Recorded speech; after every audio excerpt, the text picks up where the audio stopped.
everyone, and welcome back to my channel. For today's video, join me as I unbox and do a quick review of the latest edition of the Pagan Otherworlds Tarot deck and the accompanying book, both of which are the 6th edition.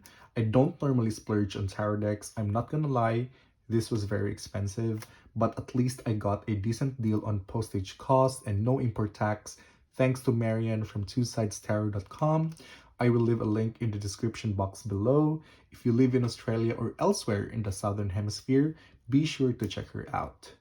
Now, just a disclaimer, I will not do a full and thorough review of the deck because you can find tons of it on YouTube. However, I will be showing you what you can expect with the 6th edition.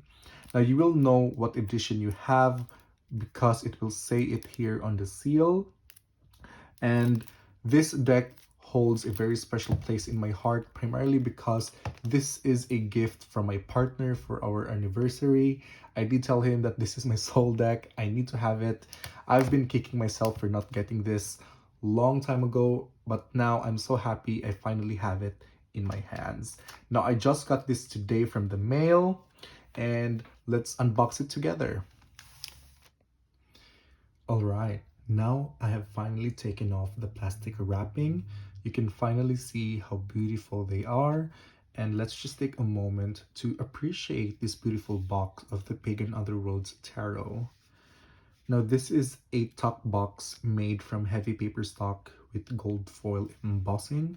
From what I know based on other walkthroughs and reviews, this is the same texture that you will get on the backs of the cards, which we will see in a minute. Let's take the cards out of the box and see what's inside. Just like everybody else, you want to make sure to open the box from the bottom to leave the red seal at the top intact. Now I do have a butter knife here just to make sure I won't make any crease. There we go.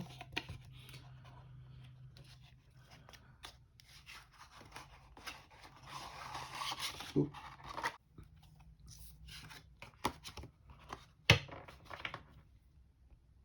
According to UC's website, the 6th edition is still printed on luxurious heavy plain cardstock with an embossed linen finish.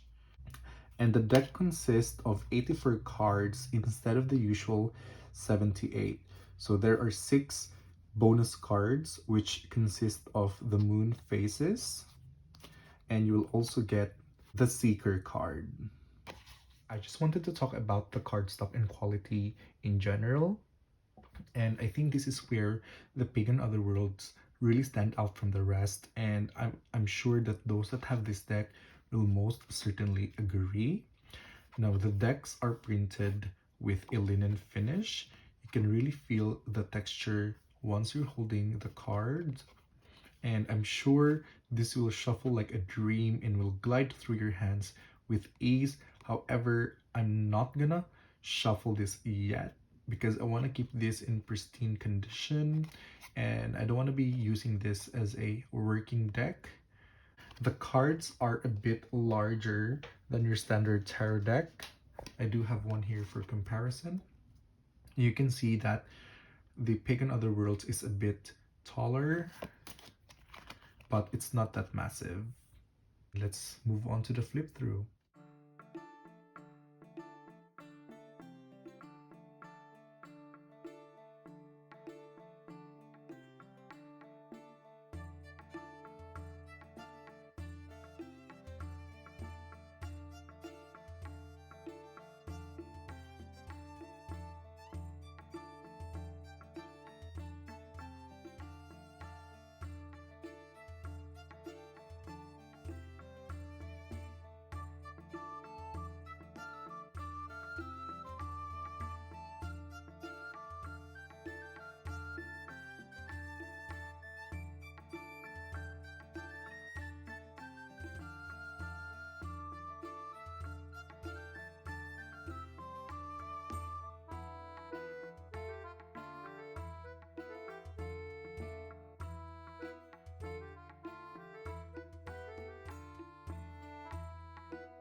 I just wanted to share with you guys some of my favorite cards from the deck. Now, all imagery in this 84 card deck is hand painted using traditional oils by Linnea Gitz, and all copy is hand lettered by Peter Dunham. Now, I'm not sure if I pronounced their names correctly. I'm really sorry if I mispronounced them, but yeah, it is certainly a work of art. Um, from what I know as well, the deck's inspiration is the soulful spirit of nature. They've also taken inspiration from early Celtic mysticism and Renaissance paintings, and it is just very beautiful. It feels very Rider Waite with a mix of pip style, which can be observed in the minors. So I wouldn't personally call this a pip deck since it is still heavily illustrated.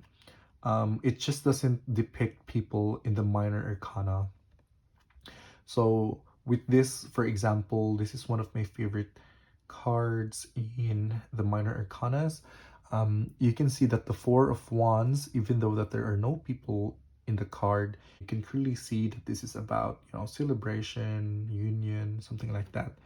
And yeah, so for me, I can see why people call this deck a pip deck, but I just don't feel it since the minor arcana is still very expressive with the suit symbols, and most of the cards have hints of, again, what is going on if you need that extra clue or hint. So, in other words, it is still beginner friendly.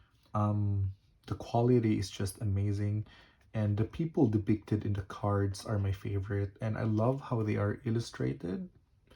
It's the clothing that really have me looking at each card for a length of time.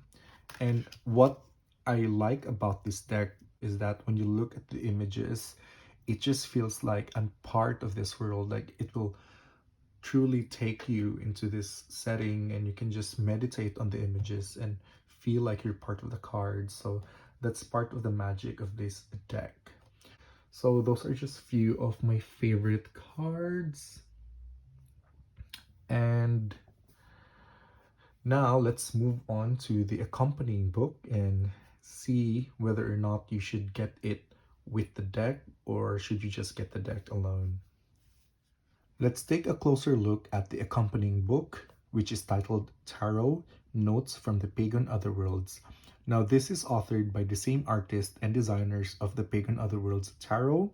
Now, this book will walk you through the artist's interpretation of each of the 84 cards. It doesn't include any page numbers, but according to the website, this is 210 pages, and it has a full colored cover, but the insides are a black and white plates of each card. Now, it is a paperback book. It has a square spine with perfect binding. It looks like one of those coffee table books that you see in coffee shops of some sort. It is a lovely book. Um, I have seen a lot of reviews about this book, and the people who have done the review mentioned that this book has some minor typos and errors. So I'm not sure if they have fixed it in the 6th edition. I do know that one error was in the strength card where the resilience was spelt wrong. So here you can see they have already rectified that error. I haven't read the book. I do plan on reading all of this. Now, it is a brief but informative book. From what I know, a lot of people also commented that they hope they would add more information, to interpret and explain what is going on in the cards. It just gives you a brief description of each card, but you know what? You may like that the fact that you are left free to interpret things as you see fit. So that's just one of the beauty of having a short description. Um, it's just short enough to give you an information of the card, but it will still give you space or the opportunity to interpret things with your intuition. So those are just some of the few things I wanted to share with you guys about this book. And again, I'm very happy that I finally have these two in my collection. Overall, I'm very happy and satisfied with the deck in the book. As soon as I had this deck in my hands, I could understand why it was so costly. There is just no mistaking the quality of this deck. The feel of the box, the cardstock, and the book, they are just amazing. I cannot praise the whole concept of this deck highly enough. If you have this deck, please let me know how you find working with it. And if you are someone who's still on the fence of whether or not you should get this deck, I highly recommend getting this deck. The 6th edition just came out a few weeks ago in UC's website. You can find this online. Be sure to head out and grab a copy for yourself, and don't forget to grab the guidebook as well. If you enjoyed this video, please don't forget to hit the like button and subscribe to my channel, and I will see you on my next video. Thank you. Bye.